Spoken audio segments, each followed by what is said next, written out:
साथियों नमस्कार, मैं आपका मित्र राजेंद्र कुमार फतेहगढ़।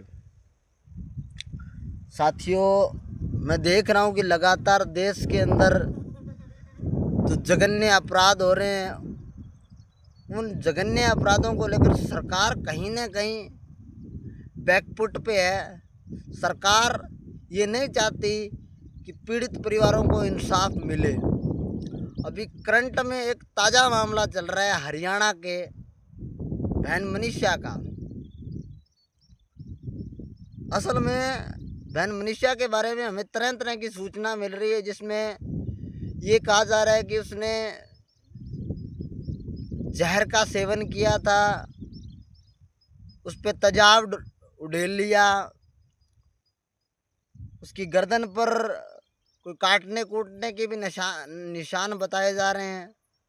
एक तरफ ये भी कहा जा रहा है कि वो खेतों में थी तो उसको किसी जानवरों ने उसकी हालात बिगाड़ दी। ये सारी की सारी फिल्म हमें समझ में नहीं आ रही कि ये हो कैसे रहा है। इसके साथ साथ एक सबसे बड़ी और गंभीर बात ये भी आ रही है कि उसका एक सुसाइड नोट भी वायरल हो रहा है।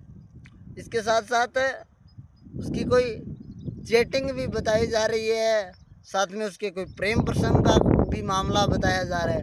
तो ये सारी गुत्थी लगातार उलझती जा रही है। सरकार प्रशासन ने, आदरणीय नायब जी सैनी ने एसपी को हटा दिया, कुछ अधिकारियों के सस्पेंड कर दिए, कुछ अधिकारियों को निलंबित कर दिया। ये ढांचा बदल रहा है साहब, समझ से बाहर है कि आखिर हो क्या रहा है। हमारे हरियाणा के अंदर तमाम साथी जानने वाले पहचानने वाले जो दिल्ली किसान आंदोलन के दौरान हमारे साथ रहे, जिसमें सबसे बड़ा हमारा साथी भाई भाई रवि आज़ाद जो लगातार उस मामले को मॉनिटर कर रहा है। असल में मैं परसों उससे बातचीत करने का प्रयास कर रहा था, लेकिन भाई साहब शायद बिजी थे, उनसे बातचीत नहीं हो पाई। मैं उनसे संपर्क करूंगा। इसके अलावा आज हमारे जिला अध्यक्ष महोदय भाई आलोक जी विवान भी वहाँ शायद पहुँच गए हैं।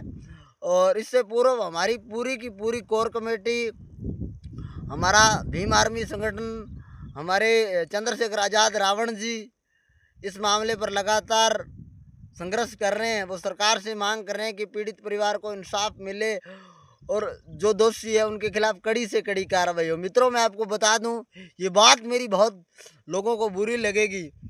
इस जगह कोई बड़े मंत्री या विधायक का बेटा या विधायक का रिश्तेदार, मंत्री का रिश्तेदार या किसी प्रशासनिक अधिकारी का कोई नज़दीकी है, इसलिए इस मामले को बड़ा ढीलेपन में रखा जा रहा है।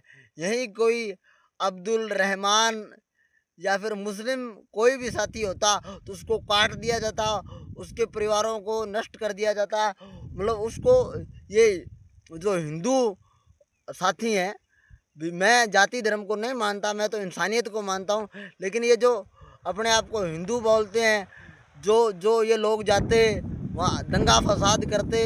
राजस्थान के अंदर भी बहुत बड़े ऐसे घटनाक्रम हुए जिसको हम बता सकते हैं, चाहे वो कन्हैया लाल हत्याकांड हुआ। मित्रों, पूरे राजस्थान का नेट बंद कर दिया था और धारा 144 लगा दी थी। ये सारे चमचे रोडों पर उतर गए थे। तत्कालीन मुख्यमंत्री अशोक जी गहलोत थे उस टाइम। सबसे बड़ी और महत्वपूर्ण बात है ये है कि आज उस हरियाणा की बेटी मनीषा को लेकर पूरा प्रदेश, हरियाणा प्रदेश और आसपास के हरियाणा, पंजाब, राजस्थान, उत्तर प्रदेश और दिल्ली तक के लोग वहाँ धरने में कहीं ना कहीं शिरकत कर रहे हैं और धरने में शामिल होकर उस पीड़ित बच्ची को न्याय दिलवाने की बात कर रहे हैं। आज प्रशासन एकदम शून्य हो चुका है। हमारे रवि आज़ाद भाई साहब से हमें उम्मीद है कि वो पीड़ित परिवार को इंसाफ दिलवाएंगे। और लगातार जो लोग ऊट पटांग की बातें कर रहे हैं, उनसे निवेदन है कि वो कृपया करके शांति बनाए रखें। निश्चिंत रूप से मुझे पूरा भरोसा है, हरियाणा के दबंग लोग जिन्होंने हमेशा लड़ाइयाँ लड़ी, शहादत दी, अपनी जान को जोखिम में डाल के पीड़ित परिवारों को इंसाफ दिलवाया, वो लगातार संघर्ष कर रहे हैं। और मैं भी जल्दी प्रयास करूँगा कि मैं बहुत बड़ा उलझा हुआ हूँ। मैंने कोई एक बड़ा पंगा ले रखा है, उसकी वजह से मैं आजकल धरना प्रदर्शन और आंदोलनों में शामिल नहीं हो पा रहा हूँ। मैं मेरी निजी परिस्थितियों की वजह से परेशान हूँ। असल में मैं प्रयास करूँगा कि आने वाले 2-4 रोज़ में इसको लेकर कोई बड़ी अपडेट नहीं आती है तो मैं भी उस पीड़ित परिवार से मिलूँगा और उस धरने में जाऊँगा और उस बच्ची को न्याय दिलाऊँगा। हम ये उम्मीद करते हैं कि हमारे बड़े भाई चंद्रशेखर आज़ाद रावण आलोक भाई साहब हमें बताएं, उस रास्ते पे चलेंगे और निश्चित रूप से उस पीड़ित बच्ची को न्याय मिलेगा। साथियों, आप घबराएं नहीं। हमें इस बात का पता है कि जिस घर का कोई बच्चा बच्ची चला जाता है उसको बड़ी पीड़ा होती है। आजकल ये भी बताया जा रहा है कि पीड़ित परिवार ने समझौता कर लिया, 51 या 21 लोगों की कमेटी ने जो फैसला किया उसको मान लिया। हम ये मान सकते हैं कि उनका क्या फैसला था, लेकिन पूरा का पूरा इसका जांच हो, जांच के बाद जो दोषी है, मैं तो ये कह रहा हूँ कि उनको फांसी तक की सज़ा हो ताकि भविष्य में ऐसा कोई घटनाक्रम नहीं हो।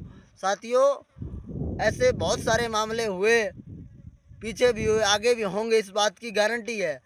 सरकारों के भरोसे मत रहो, सड़कों पर उतरना पड़ेगा। साथी संघर्ष कर रहे हैं, उनके संघर्ष को मैं बड़ा आदाब से सलाम करता हूं कि वो लोग हैं जो हरियाणा के बड़े लोग जो संघर्ष कर रहे हैं। इसमें बड़े साथी खाप पंचायतों के, महापंचायतों के सारे लोग एकत्रित हो रहे हैं और ये एक आंदोलन ही जन आंदोलन, महाआंदोलन बन गया। हम निश्चित रूप से सरकार को ये चेतावनी देते हैं कि जल्द से जल्द आपने उस पीड़ित बच्ची को न्याय नहीं दिया और जो दोषी है उनके खिलाफ कड़ी से कड़ी कार्रवाई नहीं की तो मैं पूरी टीम हनुमानगढ़ और गंगानगर के साथियों को लेकर और पूरे राजस्थान भर से हम जाएंगे और उस पीड़ित परिवार को न्याय दिलवाएंगे।